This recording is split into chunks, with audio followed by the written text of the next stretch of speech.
11 anos despois de que comezara o proceso da concentración parcelaria na zona de Agudelo, Barro e Valiñas, a Consellería do Medio Rural está a piques de entregar as novas fincas de reemprazo aos propietarios. Antes de levar a cabo este trámite, o delegado provincial da Consellería, Gonzalo Constella, reuniuse cos veciños na Escola Obradoiro de Barro para explicarlles os seus dereitos e obrigas. Nun curto prazo de tempo, os propietarios recibirán as novas terras para comezar en breve cos cultivos. Culmina a fase máis importante da concentración parcelaria, que cada un poida cultivar esa nova finca de reemprazo. A reunión acudiron máis de 300 veciños implicados neste proceso. Os asistentes están, nalgún caso, satisfeitos con este proceso de concentración parcelaria que permitirá aos propietarios unificar as súas fincas antes dispersas. Isto convenlle a todo o mundo. É dicir, que uns quedará un pouco mellor, outro máis mal.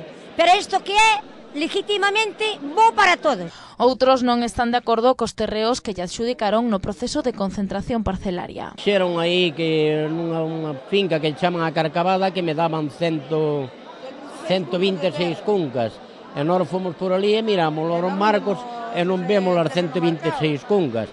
E outra finca aquí en Perdecanai que dixen que me pasaran para Valiñas, para lá para onde as outras, eu non vexo para onde me pasaran. Tiña un terreno en Sanín que era de regadío e mandaronme para un sitio secano que nin dá patacas, nin dá para poñer unha parra de albariño, nin dá nada. O delegado do Medio Rural destacou as vantaxes do proceso da concentración parcelaria que reúne os terreos dispersos dos propietarios en superficies máis extensas, con máis valor económico e agrario. O valor que adquiren as novas fincas é incalculable, é dicir, de ter fincas pequenas, mal dimensionadas, con malos accesos, sin acondicionar, van a ter unhas fincas novas con máis superficie e logo con un valor que lle cambiou prácticamente todo e lle sale totalmente gratis. A Xunta de Galicia financia o 100% do proceso da concentración parcelaria que custa varios millóns de euros e máis de 10 anos de negociacións.